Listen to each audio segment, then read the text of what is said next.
Let's meet for the very first time, Justin. Hello, Justin. Nice to meet you. Okay, I'm Lindy. I'm Miguel. Miguel, nice to meet you. Deep breath. We got this. Yeah, for sure. We got this. What's up, guys? Welcome back to another episode of Married to Reality. It's the Married at First Sight edition. I'm your co-host, John, here with my wife and co-host. It's the one and only Teresa. Hello, everyone. How's everyone doing? I am doing all right, sitting here in my matching shirt that you got for us. I would get a matching shirt for the two of us. You get matching shirts for the two of us. You just did recently. We have multiple matching shirts. I know. We I'm usually no get them Mitch when over we here. travel. Yeah. What's the... Oh, I got like a concert t-shirt for the both of us. No, you got the Death Valley. Oh, the Death Valley shirts. Yeah. That's right. Yeah, the That's National Park shirts. That's right. I didn't buy that with the intention of matching, though. I bought that with the intention of not getting into an argument over why did you get a new shirt? Why didn't you get me a shirt? So now I know if I buy a t-shirt, if I buy anything for myself, really, I have to also buy it for Teresa. That's not true. Come on. Only if it's cool. I got you the concert t-shirt that I Yes, got. you did. I like it. I got you the Death Valley shirt. Yeah. It's like everything I get, I have to make sure I get it for you too. Because that's what we do. Yeah. And if I don't, you end up stealing mine. And I can't steal your stuff. That's what's unfair about...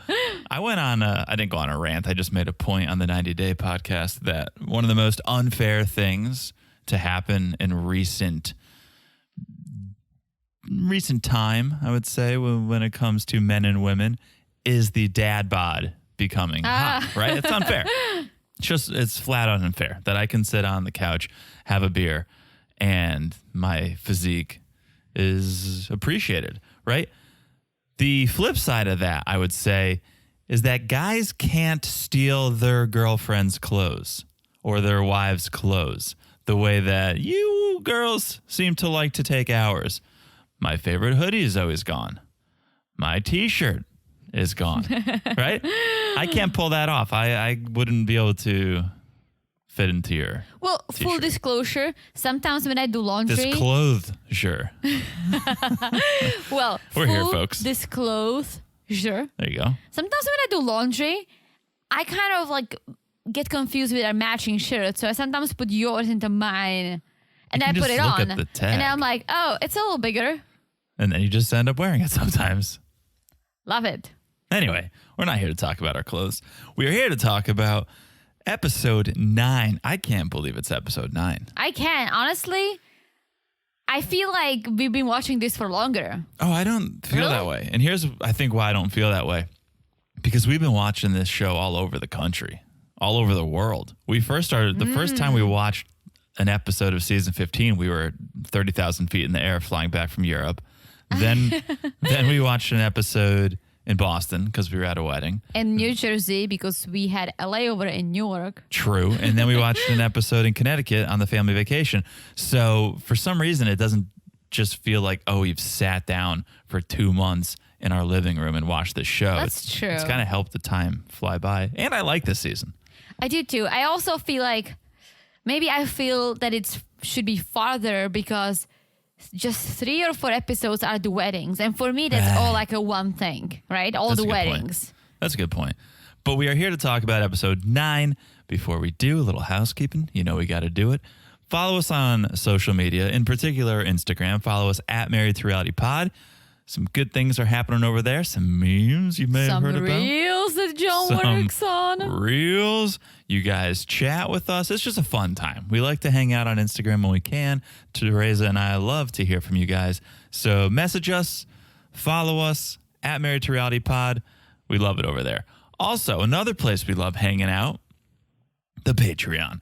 And today, September 1st, is the best time to sign up for the Patreon. Yay! If you guys aren't familiar with Patreon, well, they charge you when you sign up, and then you just get the renewal charge on the 1st of every month that follows, unless you were to cancel your subscription, which would be sad. But That means if you sign up today or if you join us today or the 2nd or 3rd or 4th of the month, you get to enjoy that whole month, and then you're not going to be charged again for 30 days or so. Yeah. So it's the best time. It's the best time to join us on Patreon. And the other good reason you should join now is because we have a poll up for what show we're covering next that ends Friday night. Mm-hmm. Let's not say what's winning, but let's just say something is winning. Yeah, something is significantly winning. Well, you want to say? I feel like we should tell our friends what's up. No? We can say, all right, okay. Okay, you don't want to, that's fine. Well, we're going to announce it on when there's a winner. All right, we'll post it on Instagram. You would be a terrible politician. You would announce you won before you even won. Well, it's called predictions. Okay. CNN predicts that Joe Biden will be the Okay, next president of the United States of America. Do you want to do a Married to Reality predicts? Sure. Let's do a Married to Reality predicts. All right. Okay. All right. So we put up 4 shows to be voted on. They were, in no particular order, just as I remember them, The Real Love Boat on CBS, The Real Girlfriends in Paris on Bravo, The Single Life on TLC, and House of Ho on HBO Max. We got a clear leader, I will say, with about 24-ish hours to go. Yes. So Teresa predicts that The Single Life on TLC will win our poll. Yeah. By the time the poll is closed. Yeah. Yeah. I would say so. It seems like it's going to be the winner. So it's a prediction. Yeah, I would agree with that prediction. So if you are into The Single Life and you want to hear our coverage, because now I feel like we're announcing it. And no, we're not. There's a good chance we'll be covering that on Patreon. I'm not promising it because anything could happen. You said I'm not a good politician. I am because I predict. That's good. All right. So that's what's happening on the poll. You'll know for sure what won either Friday night or probably Saturday because the poll closes at 10 p.m. on Friday.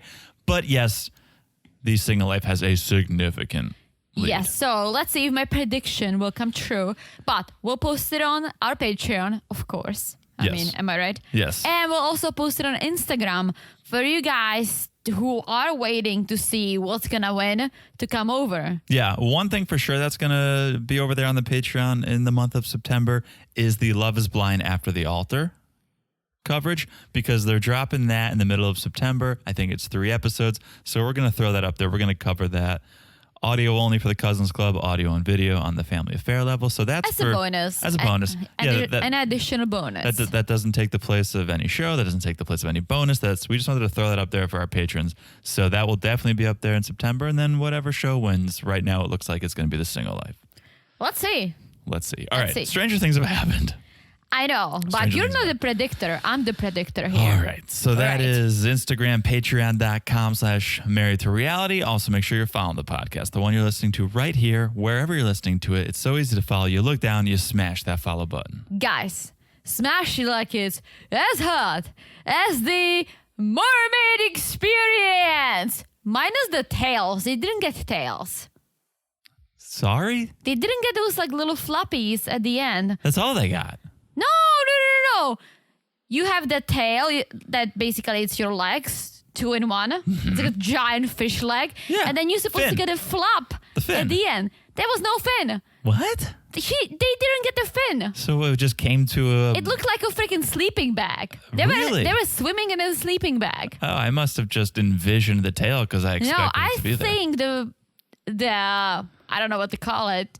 Instructor? The mermaid instructor. The master mermaid? I think she did have a nice tail. Yeah, I would hope nice so. Fin.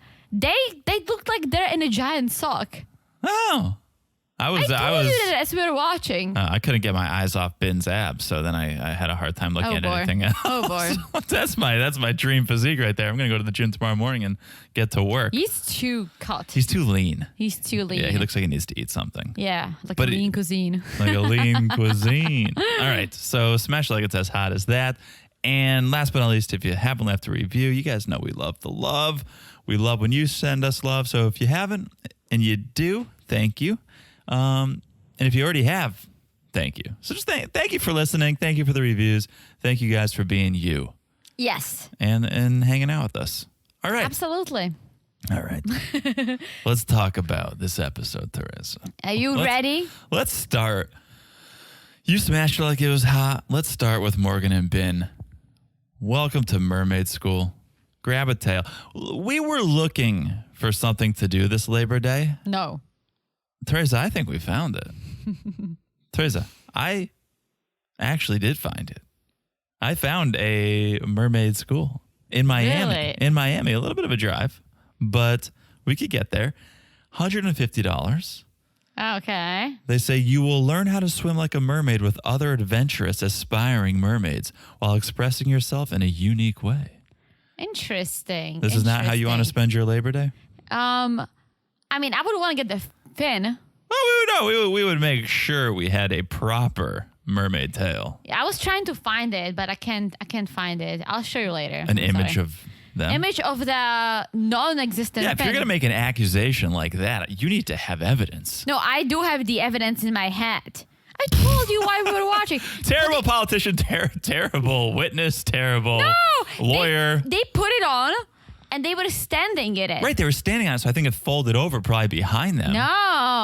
I don't want to defend this hard because I don't know. I'm just assuming. I really want to find it. I'm just assuming. Should we pause the podcast and come back?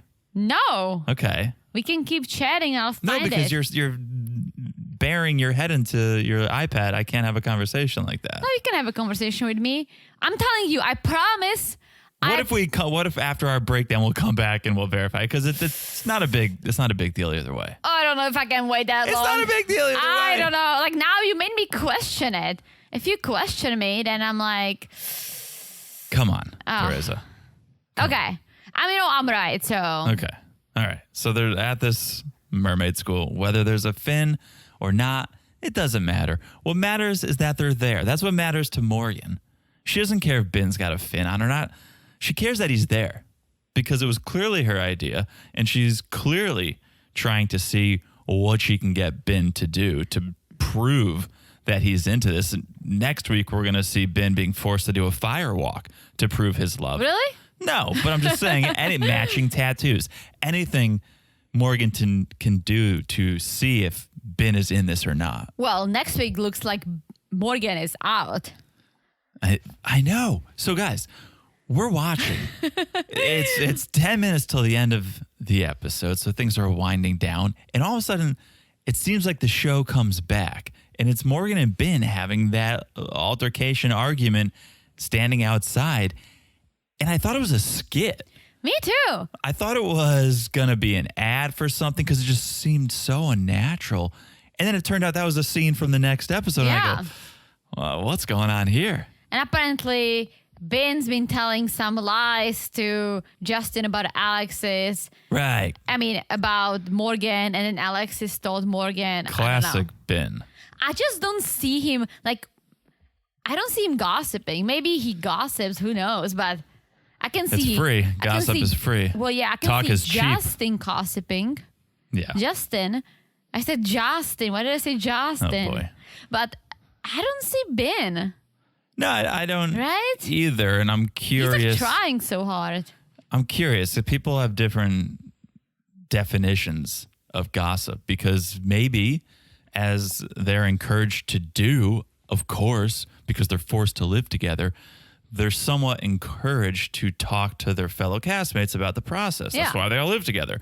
So maybe Ben was just going to talk to his friend to get some advice, and Morgan sees this as gossiping or sharing secrets. And Yeah, I can see that. it might not be the case. We gotta wait to find out. But just that promo was so I know. strange. I know. It was like if SNL did a Married at First Sight skit. Yeah, he hands a bouquet over to her, and she reaches her hand and drops it. Yeah, and just What? the camera angles felt a little different, and just everything felt a little different. But I don't know. I'm excited to see what comes next. You say they needed a fin, a proper fin. Yeah. I did write down that they needed something else. They needed wigs, or they needed seashell bras. Like, it was very just throw on this sleeping bag and get in the water. There was no other accoutrements. Like, if you've ever seen The Little Mermaid, there's a whole array, a whole gamut of things you can put on. Maybe this was like a discount. It was a Groupon, so they didn't get the full outfit, but there was nothing to it. There was a sleeping bag. Maybe it had a fin, maybe it didn't. It did not have a fin. But it had a bin inside it.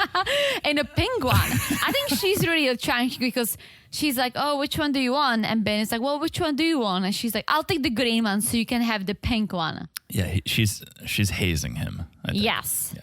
So, all right. This is the love episode. We're actually drinking love tea. We are drinking love tea. I got That John was hooked just- on my favorite tea. Well, you guys know we're trying not to drink alcohol during the week now. And so I want to drink a little something more than just water. So not a sponsor, but Puka? I think it's Puka. Puka? I think Puka would sound just bad. I would not name it that. I think it's Puka. I love those teas. Very Puka good. love tea. And so this is the love episode. We're drinking our love tea. Look how that worked out. It's an herbal tea. Yeah. A lot of herbs. Yes. A lot of herbs, but it's called the love tea. It's I love it. delish. It's delish. So it's the episode where everyone talks about love, their experience with love, and they share with one another, and they get prompts from the experts. Well, you mean the booze and the food baskets? That's all I would need. I agree. Like a nice, I don't know how to pronounce this word, but Charcuterie? yes, thank you. you Nice go. charcuterie and a bottle of rosé all day with the roosters on it. Yeah. Salt. Yeah. So Morgan and Ben are the first to get the basket, and they talk, and Morgan brings up a past love of hers because she has been in love. Yes, and she talked about him like he's still in her heart. That was like a love. She was like serenading. I think she's still in love with him. Yes, that's what I said. Well, you said it in a more poetic way. Yeah. I'm just Thank you. yeah, laying it right out there. She was like, yeah, we showed up for each other every day and we made it work every day. And I'm like, well, not every day. You guys did break up. But she's going out. She's like talking about it as if they're still together. Yeah, she's like, it was a genuine love. It was beautiful. I'm like, He would fight people for me. it's like, are you still with him? She Like, does wishes. he know that you're married? Right. He'll find out. But Ben has never been in love with a person. I like how he clarifies, I've never been in love with a person. Well, I think a lot of young people don't know what love is until you find that one love. I mean, he's Like, a lot of- 29. All right, first time I was in love, I was 26, and it was with you. Because I met you when I was 25, but I had to get there. Yeah. I'm not a love expert by any means. Teresa may disagree with that. But I kind of think you do need experience to realize, oh, this is love. Oh yeah, absolutely. Like I thought when I was younger, oh, I probably loved my high school boyfriend where I was breaking up with every other week. That was probably love, right? Yeah. And then you grow up, you get older, you move to the US, you realize that everyone dates everyone. This is just people's general plans. People grow up, they move to the U.S., then they find out that was just a high school fling. I'm talking about myself, but then I realized like everyone dates everyone. Like dating is a real thing. No one really is in a relationship. It's tough because it's tough out there. It's tough to find someone who is the right person. So you date and it sucks and you date and it sucks. And then you meet someone and then you're like, oh my gosh. And then you're like, damn it, this is love. And I just think that what I'm saying is you learn what you need from experience. And you learn, True. oh, I didn't like that. Oh, I like this. Oh, I need someone who does that. I need someone who doesn't steal my t-shirts. And then you find out what love is or what you're looking for when it comes to love. And that's why I say it takes time. I think Ben's old enough to have I think found he that. was in love, but maybe he doesn't know it. Or maybe it was the love that it's not love. And maybe he also knows that because he wasn't perfect. Because he said he was cheated on many times. So that also messes you up quite a bit. He brings up this long-term relationship he had. But the unfortunate part is that it was during a traumatic time of his life, right? There's a lot of challenges, a lot of stress. And so things started to fall apart because Ben was focusing on other things. And he makes the point, I'm still just trying to figure it out. And then he goes, like, on the honeymoon, I had to take a step back and kind of assess and realize what I did. And he's talking about the nurse comment. Yes. And I think this is very enlightening because he shines some light onto why perhaps he reacted the way he did about this whole nursing thing. Yes, and then he brings up his upbringing in an Asian household where everything and everyone had to be perfect. The kids, right? Yeah. They had to be excellent at school, doctors, mathematicians, top universities, right? Yeah. And so he was saying, because, I mean, he has, a master's degree, a PhD, something like that. I think he has master's for sure in mathematics. I forget. What has Ben do? Electrical engineer. Yeah. So I don't think he went to an Ivy League school. So maybe that's why he feels like he's not enough. I don't know. Who knows why someone would think they're not enough? Well, but he was saying that he's not a doctor. Well, it's because he's not a doctor. His parents said, if in our family, if you're not a doctor, you're not enough. I mean, being a mechanical engineer is very close to that. Electrical. But he projected this onto Morgan, this whole, you're not a doctor, you're a nurse. No, it was like, you're not even a nurse. Right. Right. Which I don't think it excuses what he said or did by any means, but I could see how being raised to feel the way he was raised to feel of, if you don't achieve the highest level, then don't even bother talking about it. Yeah. When Morgan goes, well, I'm this, but I'm going for this. It's like, well, then don't even talk about it until you get there. He didn't say this like you are saying, but it makes sense. And I don't know if that's what he was thinking, but I can go, okay, I could see maybe that. That makes a lot of sense. Yeah. Keep working, and then when there's something to celebrate, we'll celebrate it. I would argue that Morgan has every reason to celebrate her entire journey. Absolutely. But I was raised differently. Yes. And Morgan really appreciates him opening up because this is a new Ben who this. Yeah. Because all of a sudden he opens up about his past, and he is the V word. Excuse me? He's the V word. David can speak. Vulnerable. Oh. Say it. Vulnerable. Yeah. I would have caught on if you had just tried. The V word.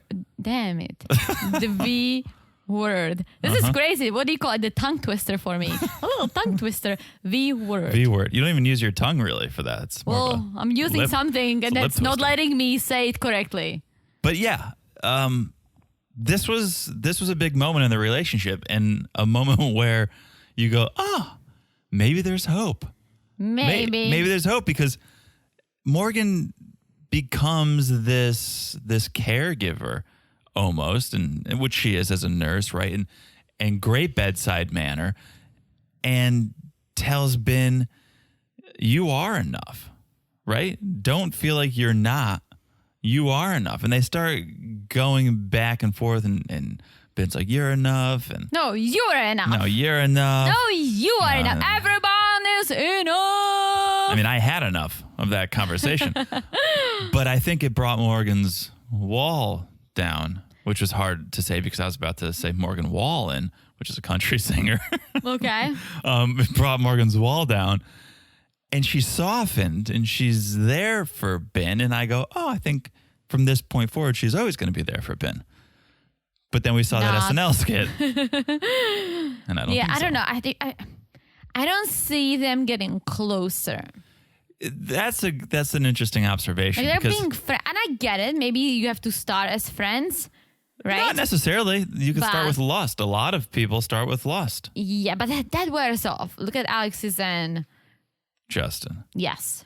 Well, I don't know what that was, or what that is. But that's a good observation, is even in this, you're enough, you're enough, it doesn't feel like husband and wife talking to each other.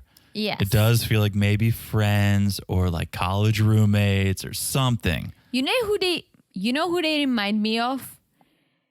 Danielle and Cody from the Chicago season. Oh, that's a deep pull, and I don't know if I remember.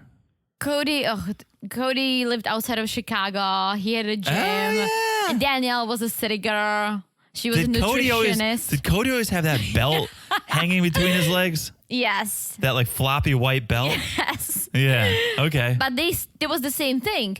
There was nothing wrong between them. Actually, Danielle didn't even hate Cody. They didn't have all these fights, but they just didn't click. And they were trying, and they said yes on decision day, trying to be friends, and they ended up divorcing because they never crossed that path. Yeah. Never got romantic. Never got romantic, exactly. Yeah. They were talking, they were hanging.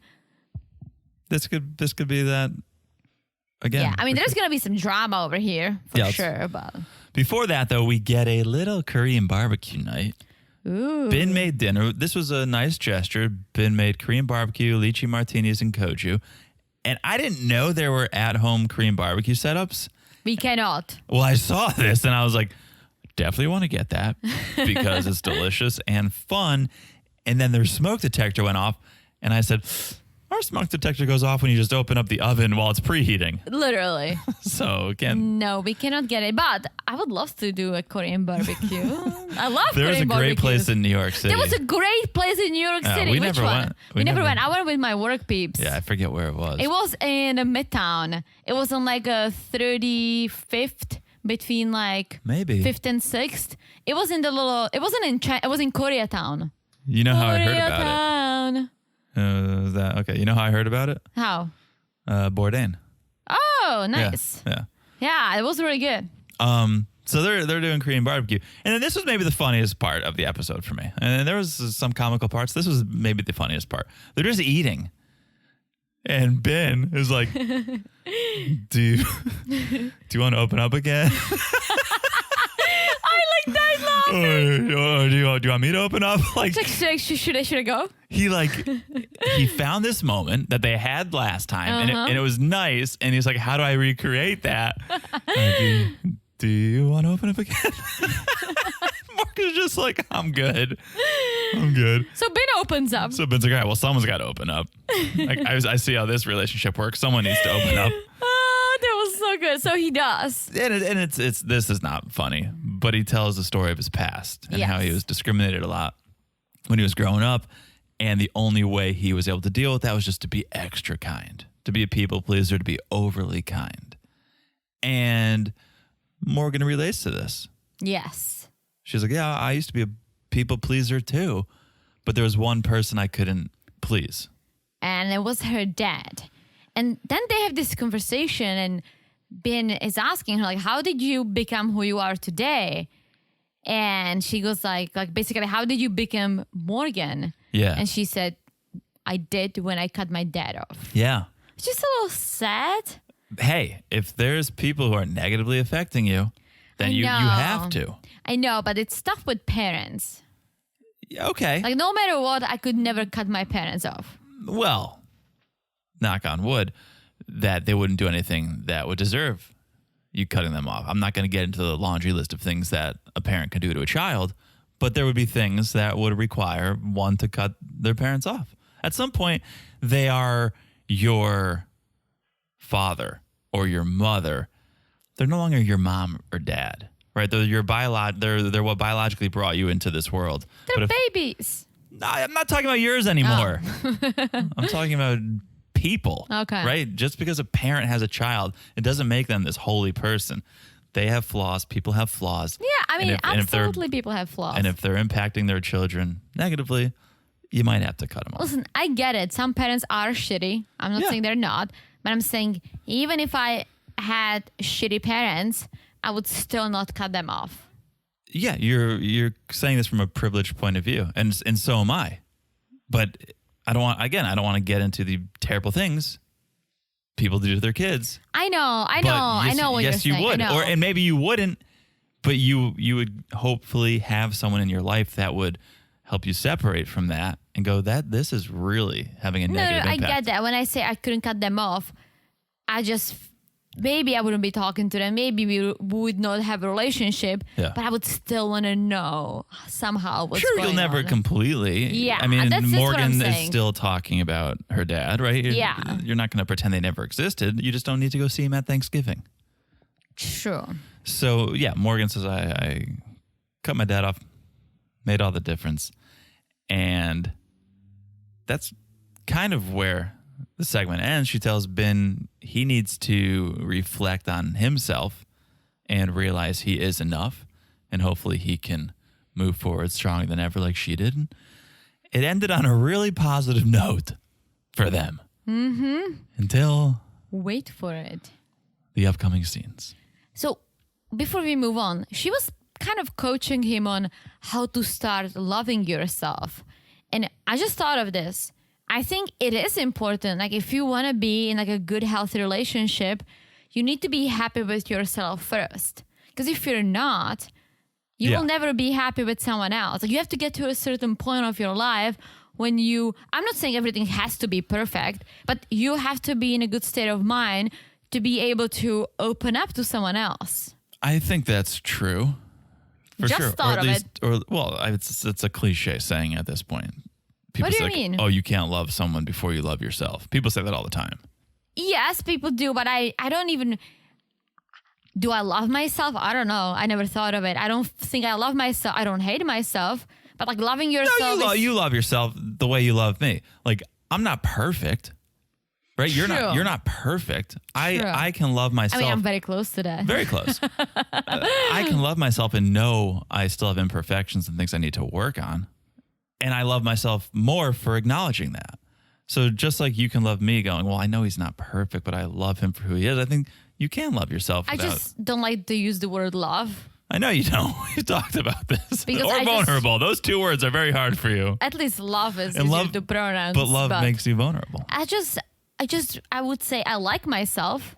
I love you. Well, that's but I sad. like myself. I want you to love yourself. It just sounds weird to me. I think it's not- equal. I think we both mean the same thing. Yeah. It's just for me to verbalize and say, "Oh, I love myself." It's so strong that it's like, I mean, the other day I was telling you I need to hit the 10 booth because I'm not 10 enough. I mean, But that's would what I'm I saying. love myself when I get 10? Stop it. That's No, I'm superficial. kidding. I'm kidding. But there is this narcissism. It sounds narcissism. If you just walked into a room and were like, I love myself, that sounds narcissist. Yeah. It's a quiet love. I don't think you need to say it.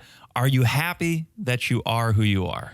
Yes. Then I think you love yourself. Okay, that's fair Everything enough. else can be tweaked and worked on and evolve as a person. But if you're can't. happy that you are Teresa, then I think you love yourself. Yeah, I am happy that I'm Teresa. Okay. Can we talk about this next couple, please? Let's talk about Kristen Mitch and Luna, who loves humping her Tempur-Pedic bed. She was like consummating her Tempur-Pedic for sure. Isn't it a brand? Tempur-Pedic, yeah. It's a fancy doggy bed. Yeah. Yeah. Lucky Luna. Lucky Luna. All right. So Probably Mitch, if he knew how much Kristen paid for that bed, he would not be happy. I did not think so. So they're at home, they're cooking. I guess Mitch got promoted. Seems like maybe he got promoted. Something happened. Because they're talking about life goals. And oh boy. Kristen's like, I want to focus on us, of course, but also babies in the near future. And on top of that, I have some entrepreneurial dreams. I want to flip houses. And she quickly, I'm not going to say she catches herself, but she is aware of how that may sound to a guy like Mitch and says, maybe put a sustainable spin on it, right? We could do efficient house flips. And I'm listening. I find this interesting. I'm curious. Mitch, on the other hand, is just in the kitchen pretending he's Salt Bae, not paying attention at all. Just like, cool, great, cool, a little seasoning, a little salt.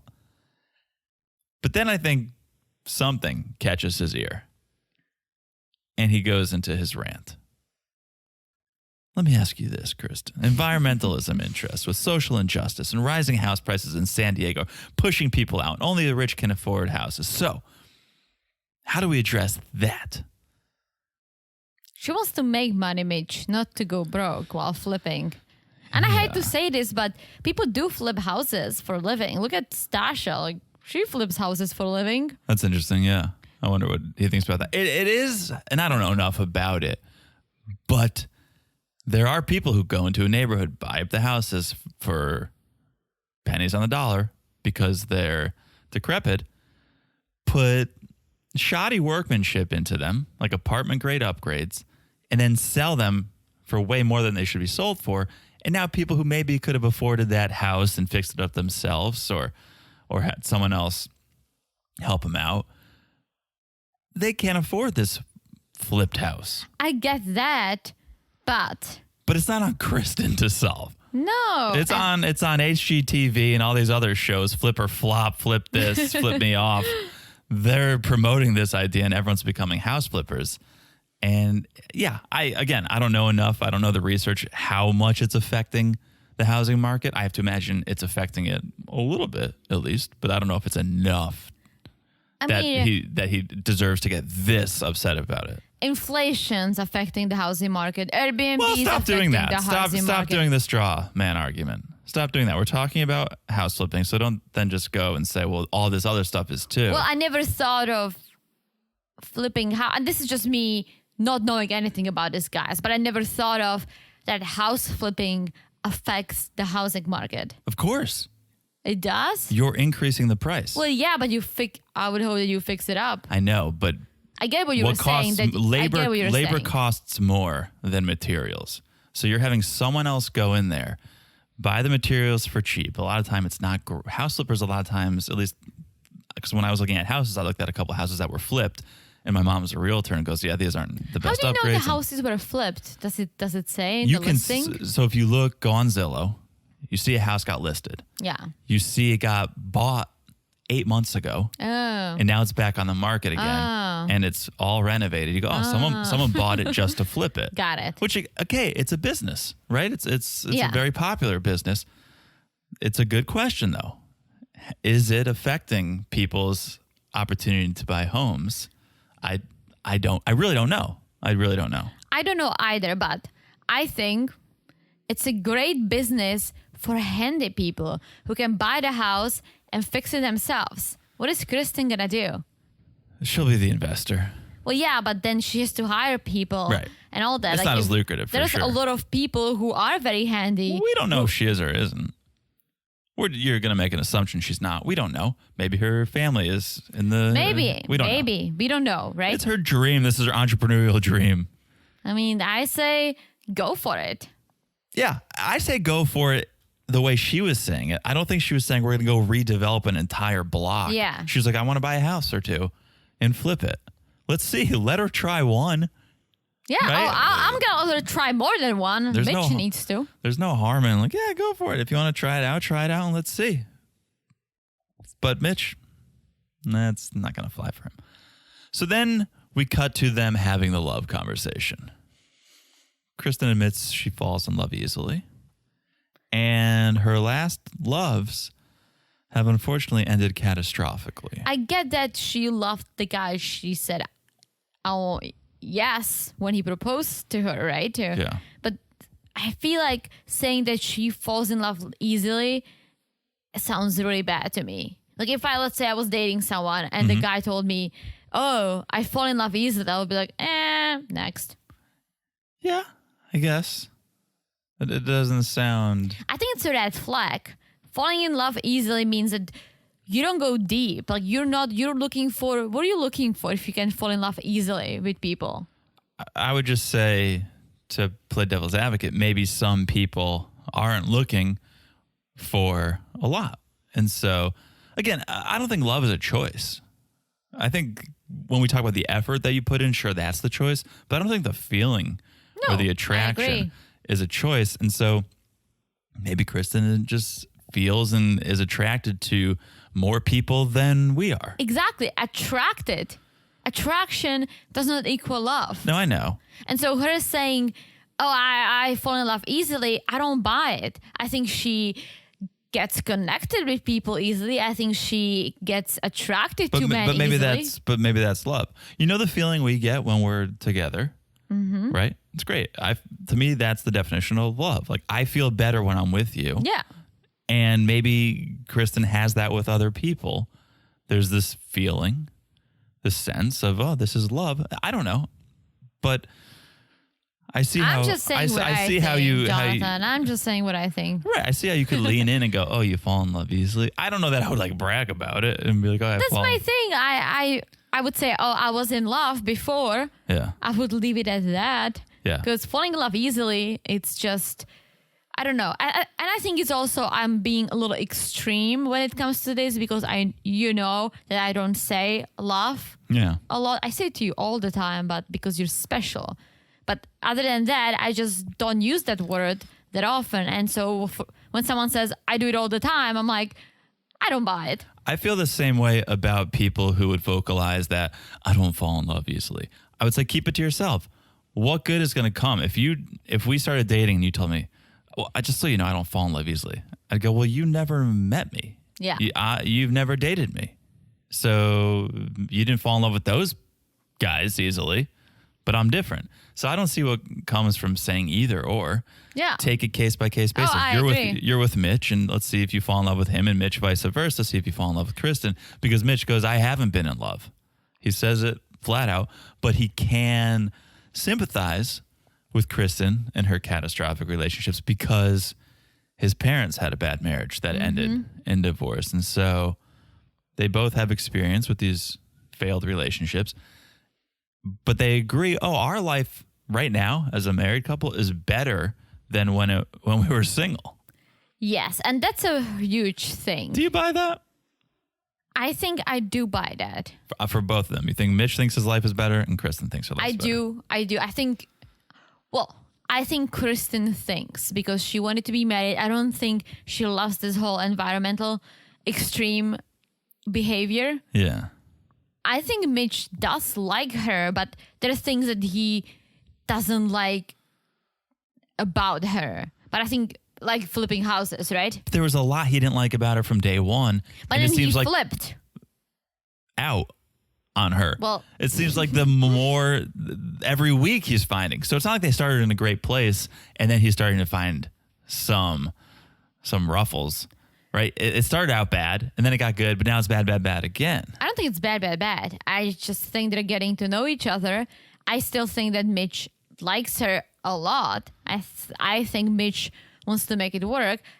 I think if they are not going to make it, it's going to be Kristen who's going to say, I can't take this. Interesting. I really do think that because I think Mitch really flipped. He went from, I'm not attracted to her. I don't know what's going on. She has too much makeup on her wedding day, Mitch. To him actually being comfortable with her. They hug all the time, they cuddle, they walk Luna.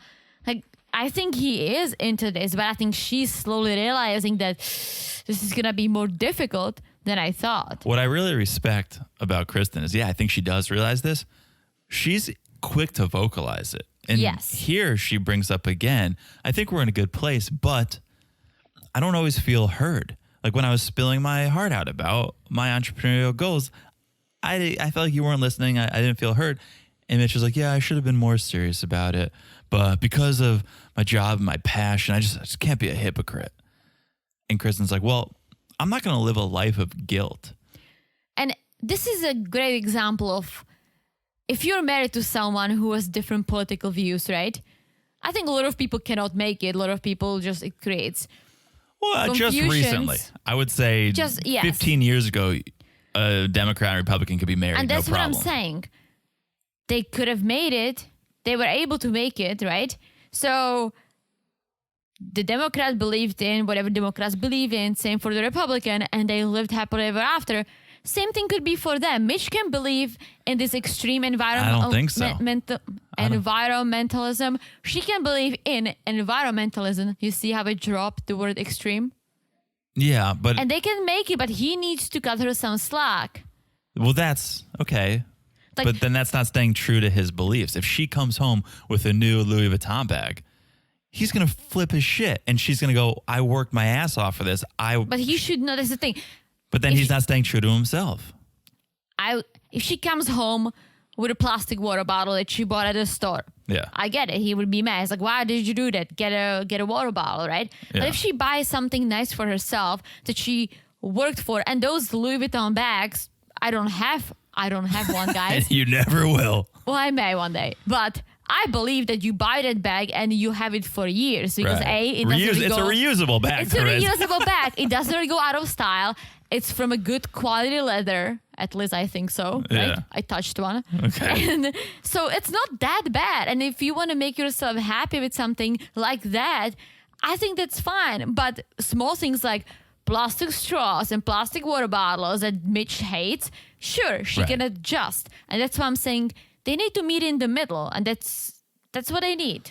It's one of the 3 C's of Married to Reality. One of the 3 C's to happiness. It's compromise. Yes. They need to obviously communicate, consummate, and compromise. And they've consummated now. Kristen's doing well at communicating. And Mitch does too. He voices his opinion. That's he tone. Just does. That's where his tone He just comes doesn't know how to voice his opinion. Yeah. It's the tone. You're right. So then now we just need to work on the compromise. Yes. And I think there can be a compromise, but he needs to. Just because he doesn't make a lot of money and he wants to save the planet, that doesn't mean that if Kristen makes a little more, she works hard and she wants to get something nice here and there, that she should be stopped from doing so. I agree.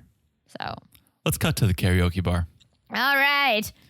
John, guys, full disclosure, John is the biggest karaoke fan I know. If you guys are a fan of this podcast, you know that one of my biggest compliments that I've ever received was when we would karaoke in New York. There was one time we were at a bar, St. Mark's karaoke bar, and I was doing my thing. I think I was launching into probably the second verse of Wonderwall, Oasis. No, it was the one in Midtown. We went for my friend's birthday. No, this is not the story I'm telling. Oh, okay. We were on St. Mark's.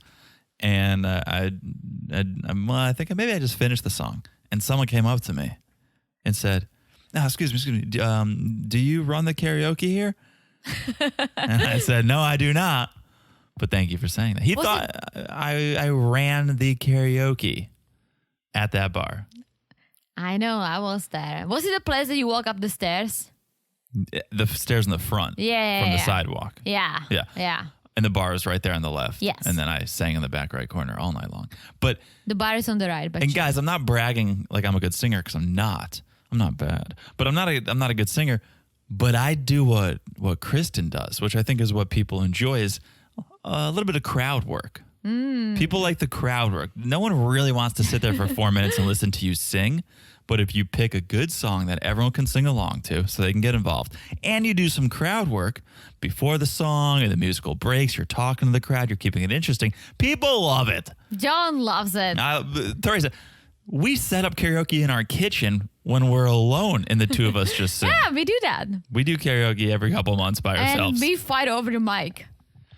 Very true. Very true. And then we do, when we get a little drunk, and then we do these duets. We have enough mics in this place. We should just hook up. That's very true. But then we need an audience. So I'll sit at the kitchen counter and watch you, and then you sit and watch me. It's fun. But I saw myself in both of them in this scene because Kristen gets up, she does a little crowd work, she sings her song. Then Mitch gets up and he freestyles. Which is something that was wild. Not bad. Not bad for Mitch. You know why he loves it so much? Why? It's free. It doesn't no price gouging, no house flipping. It's free. He loves rapping about his wifey and Pastor Carl. Oh, it was a maths rap. It was a maths rap, yes. Why do all karaoke booths look like they just need to be fire extinguished with Lysol? They look like murder rooms. Yes. Or sex rooms. Yes, they look the sex rooms in Amsterdam looked way cleaner and we had gone to pre-COVID. We went to a karaoke booth with our friends. It was so shady. It was so shady. Yeah. But it was fun. It was very fun. When there's cameras pointing out the front door with TV screens showing the security footage when you walk in, you know it's going to be good. But they all look like that. It's can we just get it's the lighting and the furniture and it all looks dirty and they're not cleaning down between every sweaty set. And yeah, I know. I need to work on my songs. A lot of my songs that I like to sing are not very crowd friendly. And depressing. What are you talking about? Who do you think you are? Well, that's Jar of Hearts. People like that. People like my Jar of Hearts. Okay. You don't think so? Let's keep going. Okay, let's keep going. They finish singing. They eat. I hope they washed their hands because after holding the mic that everyone's holding, I hope they wash their hands because they're eating like wings. But they sit down and they talk about the house flipping. And Mitch says Again. It triggered him. It triggered him because everyday families who want to buy a home can't because developers come in and flip homes and sell it for more, and it's a little predatory. And Kristen's like, well, I'm not trying to be this huge corporation. I just want to be compensated for the fruits of my labor. Right? Mm-hmm. Mitch just staring off in the distance the entire time Kristen is trying to make her point. Yeah. And she said, I learned a lot about environmentalism, and I just expect you to support my dream because I support yours. Yeah. I don't buy Starbucks coffee in the plastic cups anymore. Yes. Baby steps. Yeah, I buy the plastic cups from Starbucks that you can refill. Refillable. Yeah. And she's like, I get it. The world's full of injustice. And yes, we need to do our part. And Mitch calls her out for kind of sounding vapid and inauthentic. Right. Inauthentic. And this sets Kristen off. Have I ever called you inauthentic? And Mitch is like, well, I didn't call you inauthentic. And Kristen comes at him with the G word. Gaslighting. Are you going to gaslight me and say I didn't call you inauthentic? Well, he kind of did gaslight her because he did call her inauthentic. And when she called him out, he said he did not. That's not gaslighting. That's just lying. So what's gaslight? I don't get gaslighting then. Gaslighting it's more intricate than lying. Nah. It's a long game and you're trying to make someone question their reality, which you could argue, oh, now she's questioning her reality. Goes, wait, I thought you did. No, he's just lying. That's just a simple lie. It's okay to just call it a lie. I would just say, why are you lying to me? All right, let's call it lying. You know I hate the G word. You do. You know I hate the G word. It's on the 2020 do not use. Oh, is list. it? I think so. Good. Because it's overused. Gaslighting, zooming. I love saying zooming. Because you know what is inauthentic is using the word gaslighting. People just use it because, oh yeah, I heard someone else say, oh yeah, this makes me sound smart. It's inauthentic. Use words that are close to your heart and that express how you feel. Not just, oh, I heard this buzzword on Oprah, and so now I'm going to use gaslighting. You know I hate it. I think it's fine if you know how to use it properly. Of course. No, and you don't use it all the time. Right. Yeah. So this just kind of made everything explode. The only thing that's not sustainable in Mitch's life are his relationships. Yes. And have you realized, I don't think you have, because she wears a very natural makeup, but she puts a little makeup on. Now he's fine with it. Yeah. A little makeup. Well, there's a touch. Yeah, I think she looks good, but Mitch needs to take a chill pill. And he's going to because they're going to clean the beach. And cleanup day. It is Kristen's idea. Yes. She planned a day at the beach that started with a cleanup, as all good days at the beach do. You go there with a big, hefty trash bag. You walk the beach for an hour, and then you sit down, and you earn that picnic. And they did. They sat down, and Kristen, again, needed to talk to Mitch.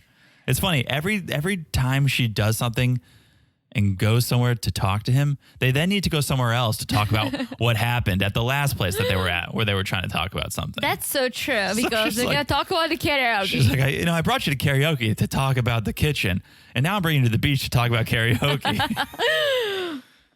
Yes. So she brings up the houses once again, right?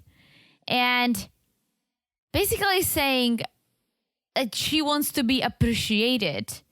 And not just, and Mitch says, well, I appreciate you. This is great. You set up the picnic and the beach cleaning. She's like, not just for this. Like, I want to be heard and appreciated in general, not because I'm going to clear a path for a bunch of turtles to get to the water. Which is this is great. It's great. Thing to do. Yeah. Absolutely great. I love turtles.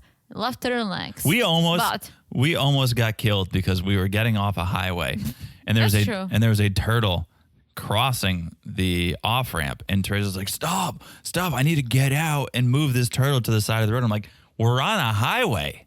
No. And luckily we were able to like slowly watch that turtle get off the highway without us leaving our car. They were like, we were getting off the highway. There were 4 lanes, and the 2 busy lanes were turning left, which was the lane we were in, and the 2 right lanes, there was like no cars. Completely empty, yeah. So And that's where the turtle was. Yes, and the turtle made it, guys. We watched her. Yeah. She made it all the way. Yeah.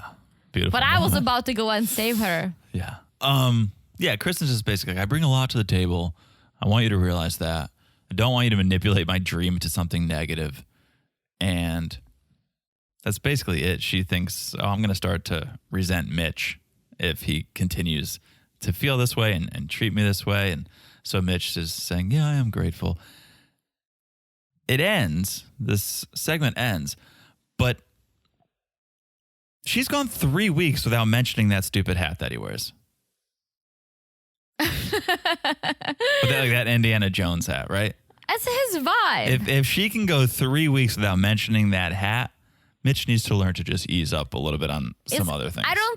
I think this is the best Mitch can do. Oh, yeah. She can do much better, but this is the best he can do because she's cool, she's pretty, she's smart, she has a good job, and she puts up with this bullshit. Environmentalism isn't bullshit. I take it back. I do take the nature seriously, but That's not his only bullshit. Like the wedding day stuff. Yeah, the whole thing, like with his bullshit, yeah. And twisting her words. I just wanted to clarify before I get all the shit from people. But yes, she puts up with him. And so Dee needs to step up his game or she's gonna be out. Yeah. All right. I think that's probably a good place to take a break. Yes. If you agree. All right. Let's take a quick break and we'll be back with the rest of these couples. We'll be back in a second. And we're back. Hello, Jonathan. Hello, Teresa. Do you want to tell our friends if I was right about that mermaid tale? Well, we had quite the eventful break. We refreshed our love tea. And then I said, all right, let's replay the footage. Let's take a look.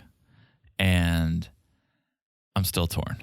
No, I'm right. You have to say it.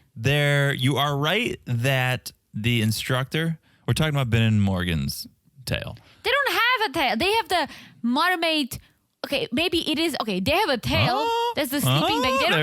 They don't have the fin, the flap, the beautiful thing that fish have. The instructor has a premium fin.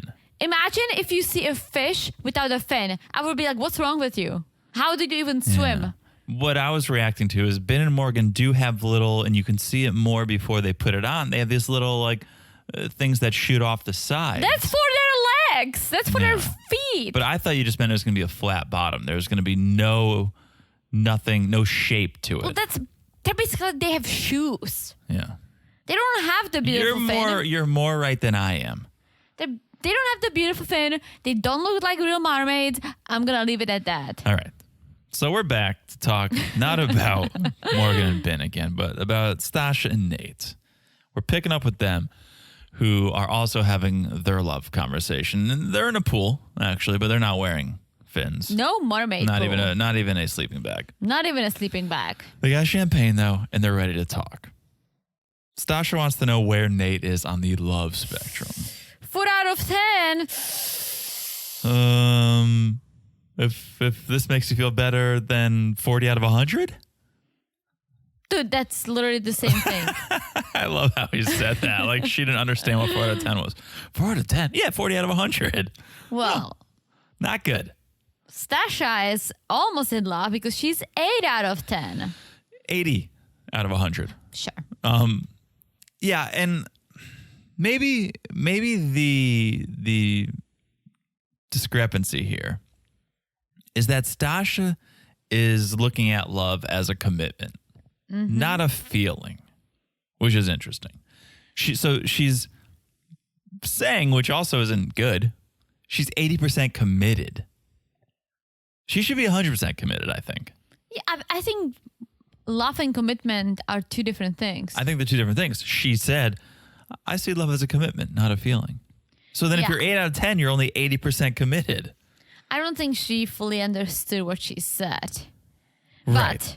But I am team Nate here because she's pushing it too hard. And he's like, I want this to last. Let's get to know each other. Let's make it happen. I get it. You have a timeline, right? But who said you have to be in love by decision day?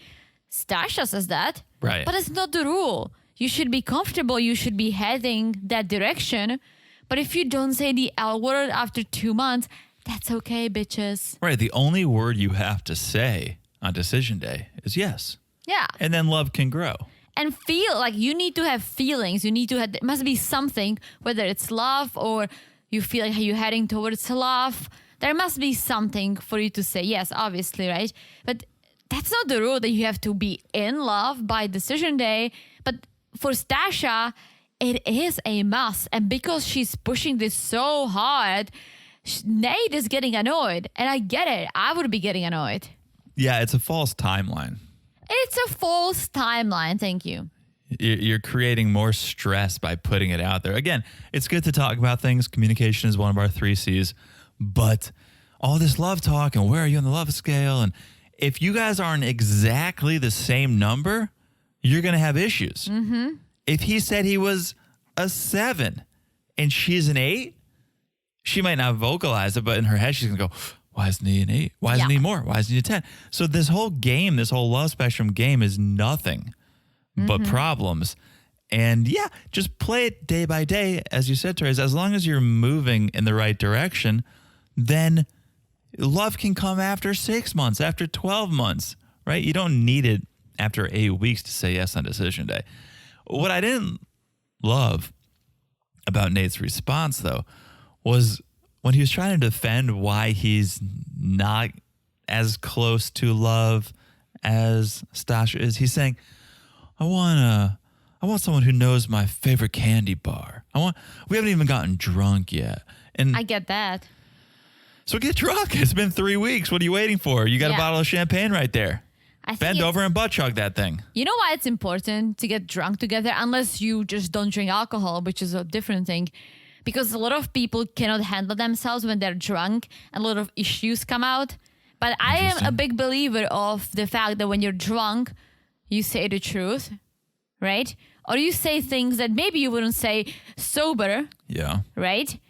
But I think they need to go through that. They need to see if you are a dramatic drunk or a fun drunk, because you're eventually going to end up drinking around people. Not everyone gets drunk, Teresa.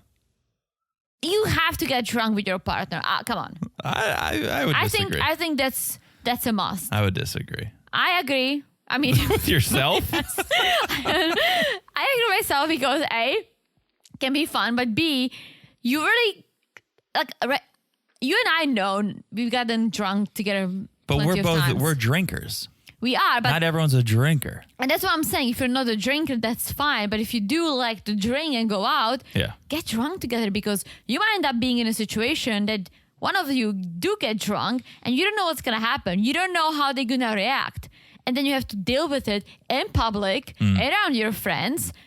This way you might know. You might be like, hey, babe, I think like 4 glasses of wine. Like, let's continue at home. Or you might be able to avoid some crazy scenarios. But that's like saying, oh, I need to see how my partner reacts in every circumstance before we get married. No, just drinking. Just drinking? Just drinking. Okay. Because I was going to say, well, how do they react when they become a parent? And it's like, that's later. So just drinking. Just drinking. That's clearly very important to Teresa. I just think when you get drunk, a lot of things come out. And a lot of people cannot handle each other when they're drunk. Okay. I think if you are a drinker, guys, I'm not telling you guys if you don't drink alcohol to get drunk. No, that's not what I'm saying. But if you are a drinker and you like to go out and have fun, get drunk together and see what happens. I'm serious. But you're putting alcohol before the person. So say you really enjoy the person and then they get drunk and you're like, I can't deal. Well, maybe that person would change their drinking habits for you. No, I think you need to, because you don't want to change anyone. Teresa just wants a drink. It's been like 4 days since he's had a drink. No, and again, it's a different circumstance because they're married. But I guess I keep looking at it from someone who dated. When you date, you experience it all before you commit, right? So that's why I said it's part of it. It's part of the experience. They are married, so maybe, yes, they might change their habits for each other because they are in this commitment. Yeah. But I still think you should do it. All right. So they go inside and they start talking about measurable relationship goals. And Stasha brings this up and tells Nate it seems like you just want to be in the moment. But forget the moment. Let's talk about goals and let's talk about measuring our relationship on a spectrum. And Stasha goes, everything has to be measurable because we have to make sure we're moving forward. And Nate's like, I just know we're good and I want to get to know you. I want to understand your soul. I want to know what family means to you. I'm like, I don't know what Stasha's saying, but your diet is word salad too, because I don't know what you're saying either, Nate. I'm still team Nate minus the soul search because I'm not into that stuff. But Yeah. I get it. Like he basically is saying, let's take it day by day. Let's get to know each other. Let's have fun. And then see, instead of like basically making an Excel spreadsheet of their love. Right. And that's how what it's Stasha's progressed. saying. Like that would scare me. Yeah, for someone with seemingly so much confidence, I'm starting to see that Stasha really doesn't have that much I confidence. told you that at the beginning of this season that she is very confident when it comes to her job, when it comes to her work life. Yeah. She is not confident when it comes to relationships. Yeah. Yeah. No, that's very clear. And even if she says she's not, because if she was, she would not be asking all these love questions that they're reassuring. Yeah. She needs constant reassurance and reinforcement that, yes, he wants to be here. Yes, he loves me. Put a number to it. Tell me what percent. Very little confidence in the relationship department. So new day, they're on a cooking date. They make some dinner and they sit down to talk. And Stasha checks in to see how Nate's feeling after the argument. And Nate's like, it's all good. And he thinks he was coming from a positive place. And he thinks Stasha was coming from a negative place. Stasha disagrees and was not happy to learn some of these things, wasn't happy to hear that Nate was in a relationship for 2 years and he wasn't even in love with the girl, and makes her think, oh, maybe we'll be in a loveless marriage, and that scares me. And Nate's like, that's not the case with us. If there was no love, we'd be at a 0 out of 10. I clearly said we're at a 4 out of 10. Mm-hmm. Doesn't that make you feel better? I'm still team Nate. Guys, I'm team Nate. Colin. Are you team Nate? Are you team Stasha? Not. I can't be team anyone here because I think they're both wrong. I think they're both handling this very wrong. Yes, I agree. Stasha started it, so I'm team Nate in that aspect. Stasha started with the whole, we need to do this. You need to tell me how you love. I don't think Nate's response was very good. He's being a little stuck in his ways and can't adapt and figure out, okay, how does she need to be communicated to make her feel better about this? Yes. So that's why I'm not team Nate either. I just think he's getting annoyed. He is. He is. And he asks, are you scared of me not loving you? If that's the case, why don't you just say that? And Stasha's like, it's a choice. Either you're going to love me or you won't. It's not a choice. The effort is the choice. And remember, that's how she views love is the effort. And Nate's like, okay, I just need to let you know I really like you. Yeah, that was bad. Now I'm team no one. See, that's what his words are wrong. He shouldn't be forced to make these declarations of love if he's not feeling them, but choose better words. I think I like you is not bad, but it sounds harsh in English. It sounds really harsh in English. Yeah. It doesn't is. sound harsh in Czech, but it sounds harsh in English. Yeah. Especially after a love conversation. If it was just, if you're just walking down the sidewalk and I really like you. Nice. Sounds pretty good. Yeah. If it's like, how much do you love me? 8 out of 10. And it's like, I like you. That's really bad. Sounds bad. Sounds bad. But It's what honest. else do you say if you don't love? You like? Yeah. Because there is nothing. What other words? You cannot say, oh, I'm falling in love, because that's not true either. I know. So I don't know. it's just, I think it is what it is. It just sounds harsh. I agree. We should come up with a better word. Something between like and love? Yeah. Really like. Even if he said, I really like you. Yeah, that's that's it. John just came up with it, guys. Well, people say it all the time. And they also don't lead into it this big declaration of, okay, I just need to let you know, baby, I like you. Yeah, or maybe he did say really like. Maybe he did say. No, did he? I really like you. Let me see. I think he said I really like you. Let me look at my little tiny notes that I should probably be looking at a little more. He said, I really like you. There was a pause. Yeah. That's what it was. So he said that. So he said that. Not bad. Not bad. All right. We'll give him a pass. Let's move on. Let's move on to Alexis and Justin. Again, having that love talk. This time they're ripping a hookah. Yep. Justin says he thought he was in love once to this girl he lost his virginity to. I think that's probably why you thought you loved her, Justin. But he says he turned into a yes man with her. Okay, I have a lot to say. I think Justin lies a lot and he doesn't... You know what people say that when you lie a lot, then you don't remember your lies? Yeah.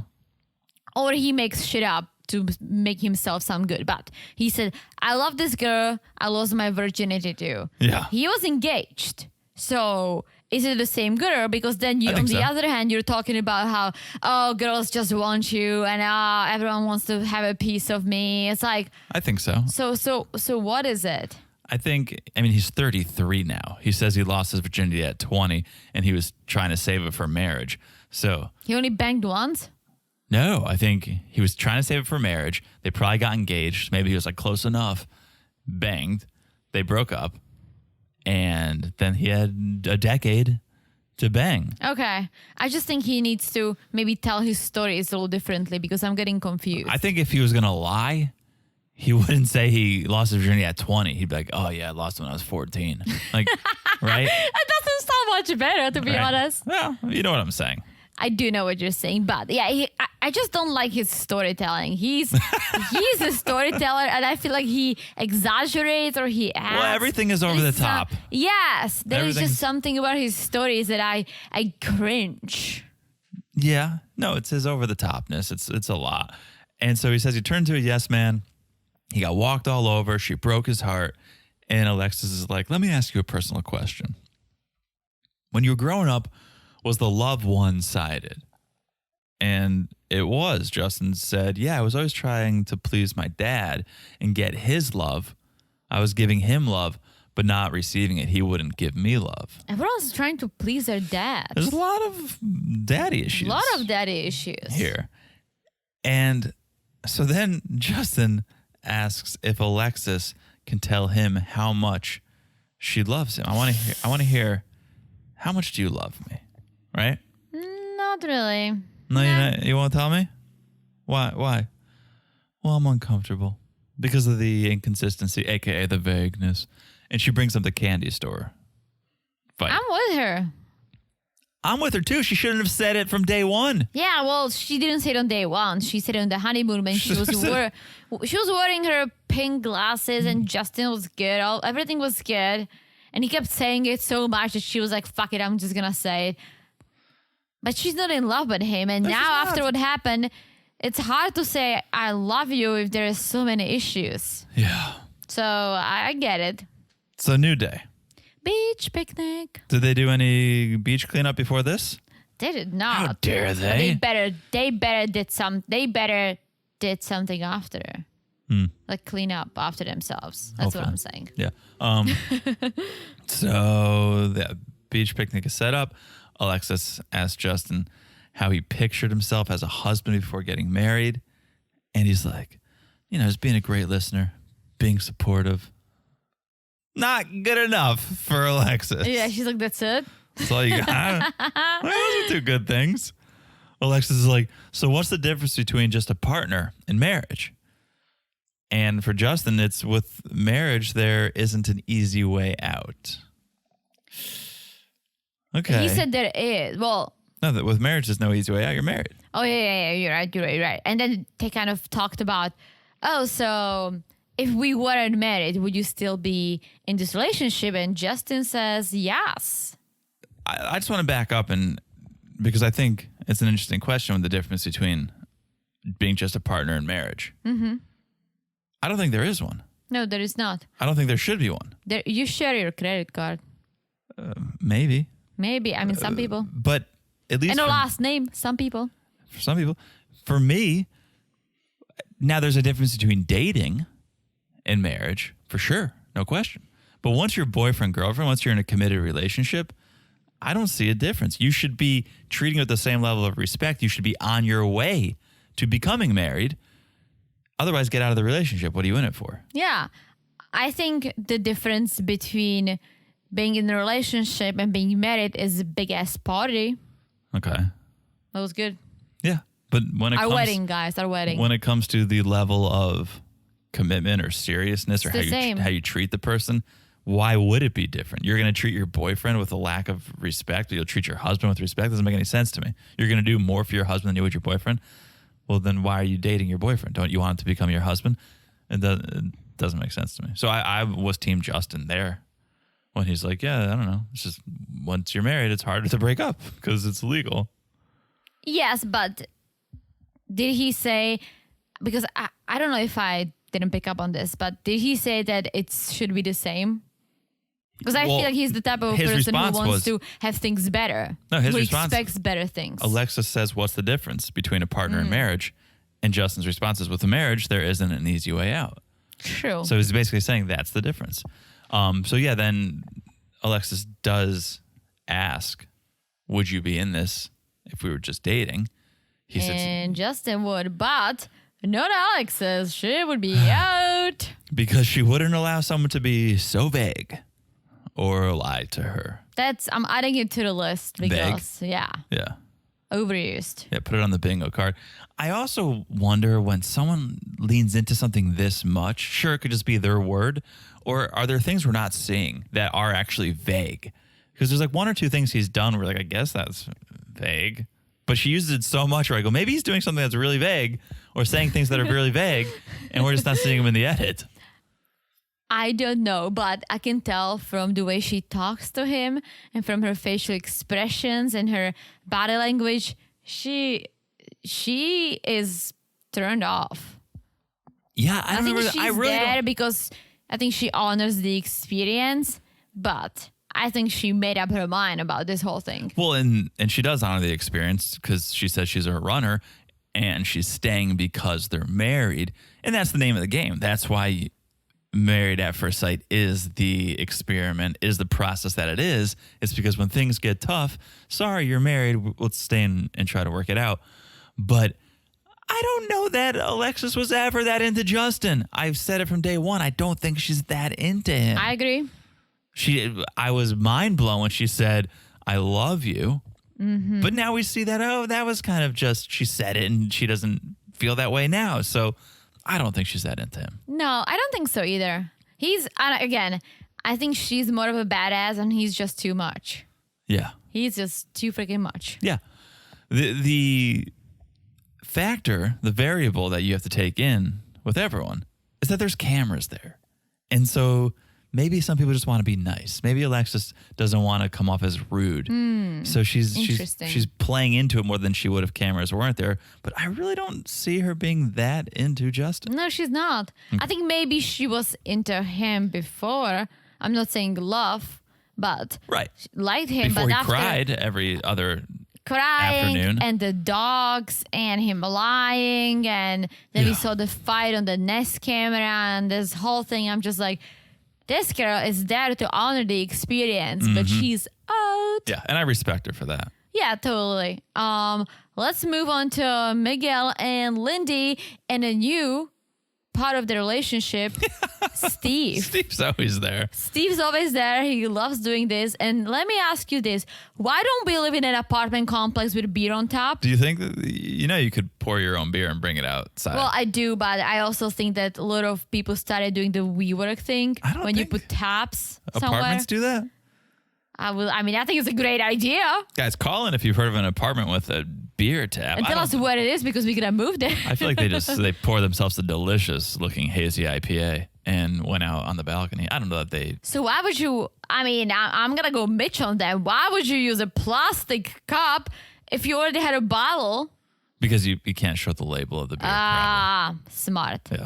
Yeah. Okay. Okay. All Well, right. I mean, I'm still into the idea of a beer on tap, Right? obviously. Yeah, you got to get drunk with your loved ones to see how they act. Exactly. Keg stands.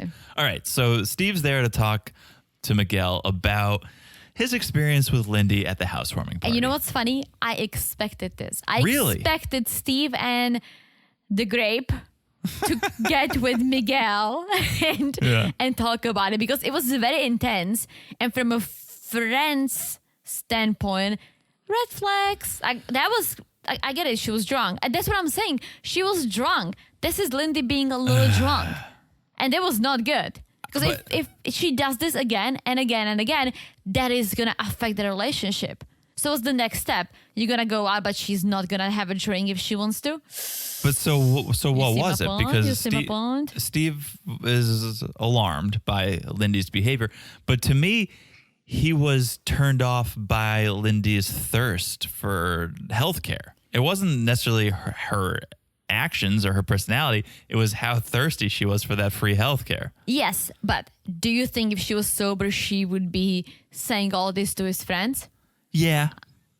Maybe with a different tone. Like her tone was very aggressive. Yeah, and I only say it because I think, again, producers come in and say, have the healthcare talk. So I think it would have come up, but either way, Steve was like, yeah, I don't know about this. This is a huge red flag. A huge red flag. And I was surprised to hear Miguel actually said, yeah, it turned me off too, to the point where I was questioning who I was married to. And I get that. I was questioning who Miguel is married to as well. Yeah. I hate, like, honestly, that was a turn off, and I'm not even married to her. And I just watch her on TV. Yeah, but let's not forget about Miguel coming in with so when are you going to take my last name? I know that's a standard marriage practice, but so is getting on each other's health insurance. No, it's not. You have your own, I have my own. It makes financial sense that way. But a lot of people, when you're married, you get on health insurance. So it's just as reasonable to ask for health insurance as it is to ask for you to take my last name after 2 weeks. True, but at least Miguel wasn't losing his shit over it. No. And I think that's what it comes down to. Because one is life or death and the other is not. Yeah, well, that's what it comes down to. It was her tone and the way she approached this. Not that they had the conversation or they both were wrong, but that was just, she acted like she was a little girl who's upset. And Miguel is a little older than her. Steve, I guess Steve is also definitely in his mid-30s, right? Mm-hmm. That was a big red flag for someone who looks at Lindy losing her shit in front of everyone, and especially in front of Miguel's close friends, over something like insurance. Yeah. Yeah. I mean, Steve comes out and calls her Jekyll and Hyde. Yeah. And wonders, when's the other shoe going to drop? I can kind of see that, to be honest. That she's a little Jekyll and Hyde. This episode in particular. Mm-hmm. We'll talk about it. I mean, we could talk about it right now if you want. If we're done with Steve. I just wanted to add one thing. Steve said he's worried that Miguel turned off his red flag detector. The RFD. And Miguel is worried he might have too. I want to say no, but I don't know. Maybe you got to replace the batteries. But yeah, let's talk about it because I'm not sure what moment you're referring to. Okay. It's not a moment. It is her overall being in this scene. So we're at the apartment. They're going to have the love talk. The love talk. What do you think it takes for you to fall in love, Miguel? And he says, time. And then he's like, yeah, I was going to say that too. Whatever it takes to get on that insurance. Yeah, definitely not time. Well, it doesn't take any more time to get on that insurance, right? We sent that in. Oh, great.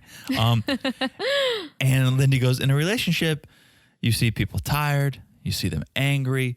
You learn how to deal with that, and it takes time. You see them drunk, Teresa. Yes, of course. Yes, and now I know what you're talking about. I follow. Okay. And then he's like, yeah, it takes time for all that to come out. And Miguel's like, it's funny. I wouldn't stick around for that. I'd say, see ya, bye. Lindy doesn't like this. Lindy hopes there would be grace. Add grace to the bingo card. I freaking hate it. We'll get bingo tonight alone. I hate how they use the word grace. I don't mind using the word grace once. Yes, but I think it's too much. Well, she's religious, so it probably comes from her religious background. I get it, but She says grace. Use it once. She's like, I hope there'd be grace. But Miguel goes, grace isn't a bottomless pit. You can't just expect me to stick around forever. And, okay, one, the mood has really changed in this relationship and just in Lindy ever since she asked for health insurance. Like, things seemed so fun and light and goofy. And Miguel was talking about his boner and they're getting massages, right? And now, ever since the health insurance, things are so serious and heavy. And this is what I'm picking up on. I don't know if you saw. Lindy had a different look in her eyes this episode. Yes, she did. Like the lights almost went out. And I think it hit me in this moment. So Miguel basically said, yeah, he wouldn't stick around with someone crazy. Yes. And that was the look she gave him because she knows she's crazy. Well, I'm not even going to go that far, but it was the entire scene where there was like an anger in her eyes. I don't know that it was a crazy eye. It was an angry eye. And it was the entire, and when she's talking to camera, you can see it. When she's on the couch talking to him, you can see it. And I go, oh, okay, maybe there is a Jekyll and Hyde here. I believe that. And I always say when there's those highs, there's those lows. And we've seen the highs here. So it's only a matter of time before the lows. And Lindy knows she gets low, get low, Lil Jon. Because all she's asking for now, she's preemptively asking for a pardon. She's like, well, I'm going to fuck up. And I just want you to be able to give me grace. Like she's basically saying, there hasn't really been a fuck up yet, but I know it's coming. I know me. It's coming. So promise me now. Forgive me in advance because it's coming. I mean, there already was a little fuck up with her losing shit over the health insurance in front of Miguel's best friend and the grape. I didn't really even think that was bad. You don't think it was... if I witnessed this... It wasn't good. It was bad. It was bad. I don't know if I'm like too much. Refresh my memory then. I remember them having a conversation where she wanted to be on the health insurance, but like her head didn't spin around in circles. Her head was spinning all around the room. Really? All around the room. That was very aggressive. Like if she had, and she did have the conversation with Miguel, she was also losing her shit. But I almost said, you know what, that's fine. She's emotional. That's just the two of them. Sure, have that convo, right? Yeah. Be a little yourself. But doing this at a party in front of your husband's besties, when she went from, oh my gosh, Miguel is so funny, like I love it, to literally she flipped 180. Yeah. And then just became this upset person over her health insurance and mad at Miguel for trying to take away her identity. Yeah. That was bad. Like for me, because they're married, that was bad. Okay. So it was, because I think the conversation, not a great one to have with friends, but again, could be producer encouraged. You're saying even the way she had the conversation, her energy in that conversation was the bad was part. the bad part. Okay. Listen, if she had a conversation with them, like a normal person, saying like, hey, we've been talking about health insurance and the last name. I would like to get on his health insurance. He wants me to take his last name. I would kind of laugh it off. Like, we have to figure shit out. Like, we're learning about each other. Haha, fine. That's fine having that conversation. But it was her tone and how she went from 0 to 100. Yeah. Okay. And that was the scary part. That was the big ass red flag, not the conversation itself. Okay. I'm telling you, ever since they initially brought up the health insurance topic, everything's changed. It's like she only signed up for math to get on someone's health insurance. And when she realized she did all this, jumped through all these hoops and the plan's not paying off, she's like, fuck. All right, let's do the couples hang. Let's do the group hang. Everyone is getting dressed and something's happening. It's so funny. All the guys were given the same shirt from their wives and they all put it on. Except for Mitch. Okay. correct me if I'm wrong. Maybe I have no sense of humor, but why was the stripy shirt funny? It was not funny. It was not funny at all. At least give them like a funny shirt, maybe like a shirt with letters so they can spell something funny. Teresa, that's a fantastic idea. Right? But like a shirt that looks like it's a normal freaking shirt. They got it at the Gap. Yeah, that's a normal shirt, not my style. But if you wore it, I would be like, oh, all right, that's different. Right. But it's a normal shirt. Why? Like, go crazy. You did something funny, actually. That wasn't. No one was even laughing. No, it wasn't good. The person who was laughing the least was Mitch. And he goes, this is not something I'd wear. Kristen gives it to him. He's like, this is not something I'd wear. And Kristen's like, for this one time, just trust me. Please wear it. Mitch will not budge. So she has to physically pull him into the bathroom and explain what's happening so that he doesn't look like an idiot. Well, he thinks he would look like an idiot by wearing it, but don't look like an asshole. Go along with the joke. All the other husbands are going to wear this, and you don't want to be the one person not wearing it. And to me, this shows that Kristen actually likes Mitch and wants him to look like, oh, I'm cool, go with the flow, Mitch. Because if she didn't like him, if she was fed up with his shit, she would let him be on that island by himself, and he'd show up, and everyone would be in a clique wearing the shirt, and he would be alone, and she'd go, yeah, you don't want to wear it. But the fact that she was like wrestling with him to wear it makes me think, oh, she likes him. She wants to make him look good. Of course she likes him. I know she likes him. What? Would you like him at this point? No. Exactly. But also, I'm with him on the shirt. Here's where he really loses me. He goes, there's no chance in hell. He says, Teresa, there's no chance in hell Mitch would ever wear this shirt. Again with the third person. This is not the first time he's done. This is probably the third time he's done third person Mitch. I hate that. We need to stop with the third person Mitch. No, I don't know if you picked up on it. Yesterday I showed you a text message that my trainer sent me. But I was reading the text message. And when I showed it to you, and I'm like, oh, look, Teresa is getting some love from my trainer. You use third person Teresa? And I corrected myself. I was like, no. Like I got this text message, but it was because I just read my name. Yeah. And I was like, oh, I cringed at myself. I'm like, ew, what did I just say? You're also ESL, so I would cut you some slack. Thank you. Mitch. I'm not ESL. I mean, English is your second language. Okay, I'm kind of ESL. No, English is probably more your first language now, but it was not your first language growing up. Correct. All right. So we go outside. Morgan and Ben are there waiting. Alexis and Justin show up next, and they all realize, ha, we're all matching. And Mitch and Kristen come down, and he's actually wearing the shirt. And but he brought a tote bag. Guess what's in the tote bag? 3, 2, 1. Change of shirt.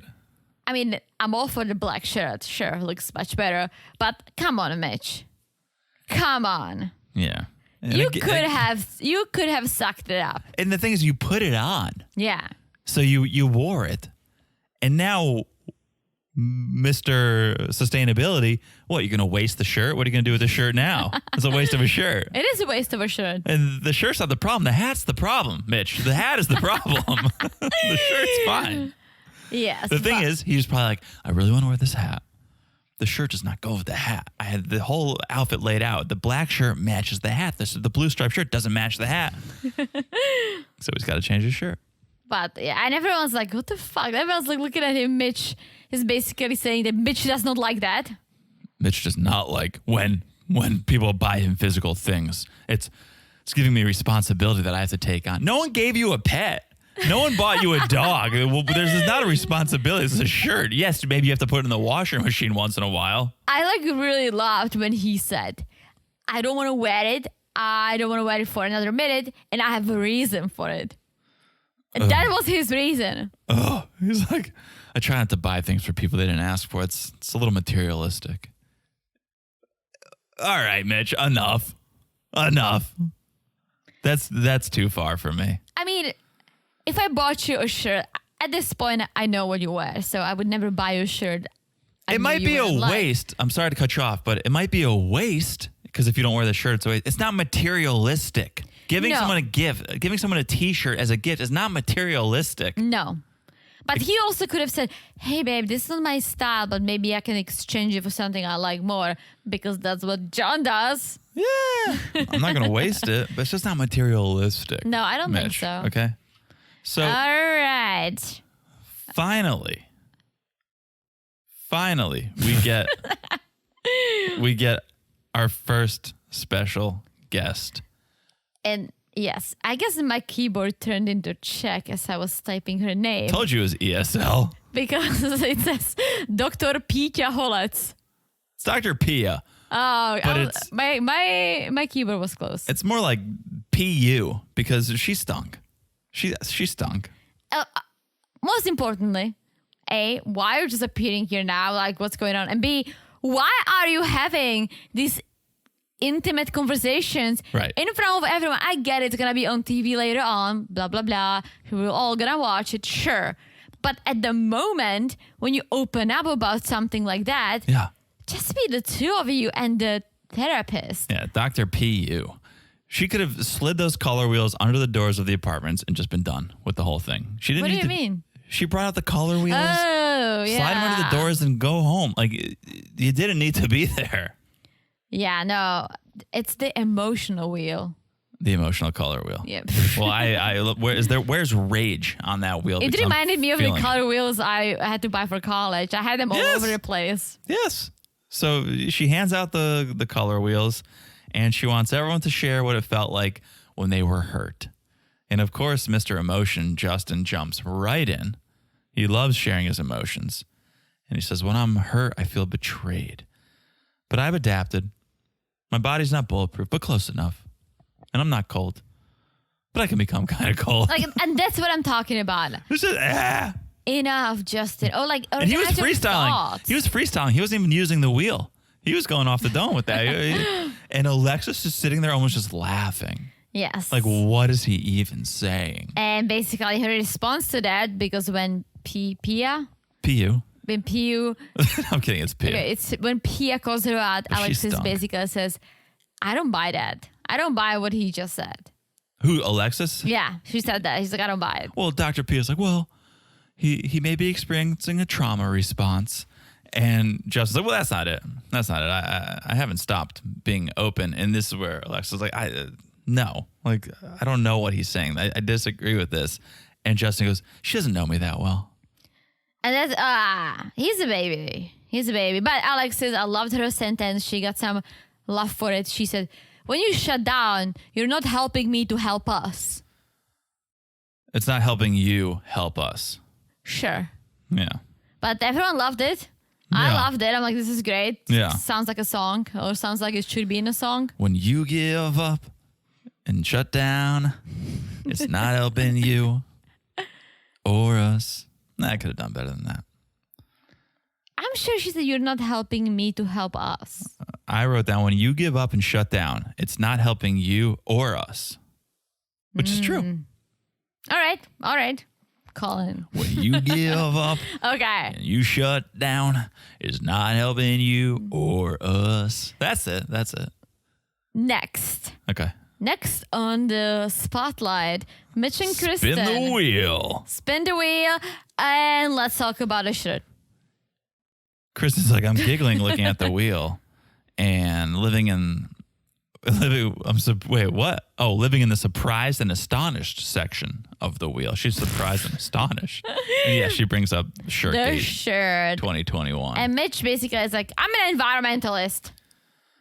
I don't want other people deciding what I'm going to have or own, especially in a material way. And here we go. Kristen opens up and says that she's losing herself. Well, first Mitch says there's a point where you compromise too much that you become a pushover, and that's just not me. That's not Mitch. Mitch is not a pushover. You're right. You're not a pushover. You're a douche. You're a douche, Mitch. Yeah, and that's when Kristen's like, yeah, I do actually feel like I'm losing myself trying to accommodate Mitch too much. And I think Dr. P is like, you know what? I can't help. You're right. I don't know what I'm doing here. Let's move on to Morgan and Ben. Morgan and Ben, they're doing good for now. For now. And then she said this, back in the yellow zone. The yellow zone is the in-between zone. Why aren't you in the green zone? You just opened up over Korean barbecue. Yeah. I think that deserves a green zone. Okay. All right. But she's looking for more. She wants reminders throughout the day that Ben is thinking of her, which this goes back to what I said, probably episode 2 or episode 3. It was the honeymoon. And everyone was like... That was like episode 7. All right, episode 7. It was like episode 5. It was somewhere between episode 1 and 9. But where everyone's like, I don't get it. Why does Morgan want Ben? She seems super self-sufficient. Like she doesn't want to be with anyone. Yeah. And I said, she needs someone to care for her. She's a caregiver. She wants someone to care for her. And finally she comes out and says, I need reminders throughout the day that Ben is thinking of me. I think it was episode 6 or 7 because Okay. it was the closing dinner. But she comes out and admits it. I need to know that Ben is thinking of me. I need someone to care for me. Finally, Yeah. I care for other people all day. I need someone to care for me. I need to know that he cares for me. And here's Ben's idea of caring. I said you look drippy today. Oh, I said you look. I said you also looked icy. Tomorrow I'll read more Urban Dictionary and I'll have other compliments for you. What does it even mean that you look icy? So drip and ice. Allow me to educate you, Teresa. Okay. Your drip is what your fit is what you're wearing, right? Your outfit. Okay. That's what the kids are saying these days. Oh, check out that fit. Check out that outfit, right? Your Who do you hang out when you're not with me? kids. But drip and ice, that's usually reserved for jewelry as far as I know. Okay. But I suppose he just used it in general terms. Oh, you look drippy today. I don't get it, but okay. Yeah. But yeah, she wants to hear, you look beautiful. That wouldn't get you excited if I told you you looked drippy today? Well, I don't get it, so No. not really. Yeah. But yeah, she's looking for the word beautiful and great and That's amazing. what I said. That's what I said. I said drippy. I said icy. All right, next, Lindy and Miguel. Yeah. And Lindy is like, I want Miguel to see my crazy side. Yeah. Yeah. Careful. It's coming. Careful. Yes. And Miguel's like, well, I saw a snippet and that was enough. Sorry, let me just correct myself. I just looked up drippy. Okay. On Urban Because Dictionary. I'm like, you're not interacting with me. What Yeah. are you doing? Drippy, pertaining to something cool or awesome, having an abundance of swag. And then the quote is, your outfit is so drippy. Where did you get it? So it's more than just jewelry. Your drip could be anything. Okay. Icy is swag. Spicy? Swag used to describe clothing or jewelry. So closer on that I one. still don't get it. Icy? Well, because ice, that's why I always thought it was jewelry, because ice is diamonds. Let's move on. And again, Miguel said, Don't say you never learned something on this podcast. I learned a lot. Miguel said that he saw a snippet of it and it was enough. I agree. I got a taste of it. I immediately shut it down. And Miguel said, we just need time. Yeah, that's what he wants. He says, I got a taste of it. I shut it down. And Lindy says, I have so much respect for you that even when I want to go there, you'll probably reel me in. And Dr. Pia asks Lindy, do you think you're holding back at all? And Lindy says, yeah, because I respect. I'm coming from a place of respect. And that's where Miguel goes, oh, I just think we need more time. Yes, I don't think he wanted to continue this conversation because he was afraid the crazy is going to come out. It was coming. And last but not least, Stacia and Nate. Stacia is not feeling loved.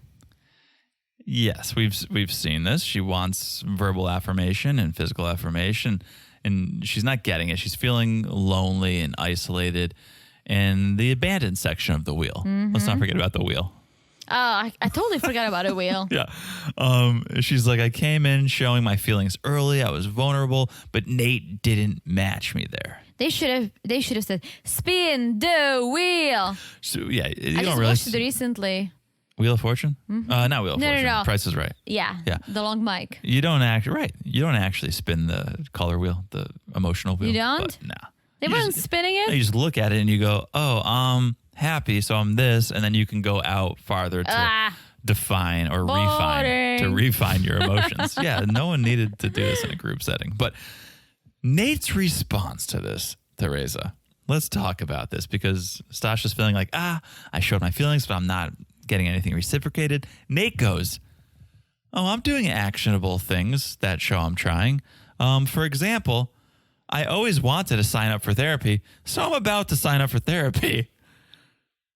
First of all, this guy's been talking about signing up for therapy for 3 weeks and still hasn't. So he's not doing anything. He's talking about doing things. Yeah, I'm pretty sure one of these therapy things advertised on our podcast. So Nate, just listen. Oh yeah, get a code. I'm pretty sure I heard BetterHelp, but I might be wrong. Yeah. But hey, they advertise on so many things. Right. Just get a coupon and just sign up already. Like that would drive me nuts. I hate, and you know it. I've gotten on your case about it. About what? Just do it. Let's stop talking about it. It's just time to do. Right? Yes, I get on my own case because I have a few things that I've been talking about for years and I haven't done them yet. I need to do this. I need to do that. Well, then let's do it. And it's okay. It's okay not to do something. I mean, whatever. But when you say you're going to do it, after 3 weeks, Nate, do it. Yeah. Especially, it's not like, I'm going to run a marathon. It's like, I'm going to pick up a phone. Yeah. Or I'm going to go online. Or maybe they want to do it in person, but still, make an appointment, gee. Yeah. And use our code. No. We don't. So he's like, yeah, I'm going to do it. Just have some faith in me or I'll start giving up. Give it. You haven't started. There's nothing to give up. Yeah. I'm not Team Nate anymore. I'm Team No One. I told you I was Team No One with them. All right. After the hang? Yeah, so Stasha and Nate. Stasha, damn it. Are you sure? 100%. I've never been more sure of anything. Okay, Stasha. I've been going with Stasha this whole time, but thank you. Oh, really? I think so. I just heard Maybe it. Who knows? But Stasha and Nate are back home, and they're just talking about everything. About their issues, yeah. About their issues. And Nate is saying, like, I don't know how else to show it to you that I'm trying. Everyone else sees it. People realize I'm putting in an effort. Everyone sees my effort, but you. Yes. And Nate feels like she doesn't believe him. And it's a big thing for him. I get it. Trust is a huge thing. I think it just comes from her being so insecure and him getting annoyed. It does, but it also comes from the fact that if anyone's gaslighting, Nate's gaslighting by going over and over again, week after week, I'm putting in so much effort. I'm doing so many things. I'm putting in action. What action? But that's gaslighting? Not really, but okay. But I'm saying he's prolonging this lie to make Stasha question whether he is or he isn't. Like, but is it a lie? Maybe he does. What is he doing? Things. Yesterday or earlier, whenever that was that he was spinning the wheel, he was going, I'm taking action. I've wanted to do therapy, so I'm going to sign up. That's not taking action. He's using that as an example of taking action. That's not taking action. That's talking about taking action. True. That's my point is I would be pissed too if I was Stasha and being like, you say you do these things. What are you doing? Well, don't forget that Stasha wants him to. Like him. But then do it. Yeah. Do it. And I don't know. He gets to the point where he's like, I don't want to prove myself anymore. I'm reaching the point I don't want to prove myself anymore. And Stasha says, well, I feel like I'm making an effort. And you're saying things like you're planning to go to therapy. You're planning to move. Those are future things. And that's my point. She read my mind. Everything he's saying is, I'm going to do this. She's doing actionable things or not, but he's talking about doing action. He's not a doer. He's a talker. He's all talk. He's all talk. Yeah, I don't like that. But Stasha wants him to be more open and vulnerable. Yeah. And Nate wants her to be patient. So let's see how these lovebirds gonna do. And here's my biggest frustration is I feel like Nate, he won the season with Stasha. Oh, yeah. Right? And not to knock anyone else, but she's got it all and then some. Mm-hmm. And Nate's just like, maybe I'll call for therapy next week. That's doing something. Kills me. And then we just get this little snippet of Morgan and Ben on the Nest Cam. And the issue is, as we said earlier, Alexis told Morgan that Ben is saying some things about her to people. What? We do not know. We do not know. But Morgan teases. She's talking to the camera and she goes, I'm not going to spill the beans. I'll leave it up to your imagination. That's not teasing. I mean, it is. Well, I think she's going to eventually. She better tell us. I think she'll eventually tell us. But that's All the right. episode. That's the app. Woo! What a season. It's good. It's good. It is all the seasonings. Spicy, salty, bitter. All right, I'm hungry. Come on. Sorry. Dragging on over. All right, that's the episode. Thank you guys for listening. We love talking about the show. We hope you guys are enjoying it too. Follow us on Instagram at Married to Reality Pod. It's all happening over there. The messages, the memes, the reels. It's all happening over there, except for when it's not happening over there and it's happening on the Patreon. Patreon.com/Married to Reality. We spilled the beans a little bit ourselves earlier and said Single Life has a healthy lead. So the final polling results will come in Friday at 10 p.m. We did not spill the beans. I was predicting. There is a predicted. And we'll find out Friday night. We'll let you guys know if you want that coverage, whatever that coverage happens to be. That's patreon.com/Married to Reality. Quickly back to predicting. Isn't there like a beaver that predicts something in January? Yes. Groundhog. Yes. Yes. Yes. You're like a groundhog? Yes. Do we have 6 more weeks of Seeking Sister Wife? We wish. We wish. Yeah. I predict we don't. Yeah. All right. We'll see what happens. See what happens. Thank you guys again for the reviews. We appreciate it so much. And last but not least, follow the podcast wherever you're listening. If you haven't followed it, now's the time to do it. It's so easy to do. You look down, you smash that follow button. Guys, smash it like it's as hot as the next episode is looking. Looks very fun. All right. That is it. I heard our imaginary dog, so I think that means I've said it all of you. I've said it all. All right. That means we'll talk to you guys soon. Bye-bye. Bye-bye.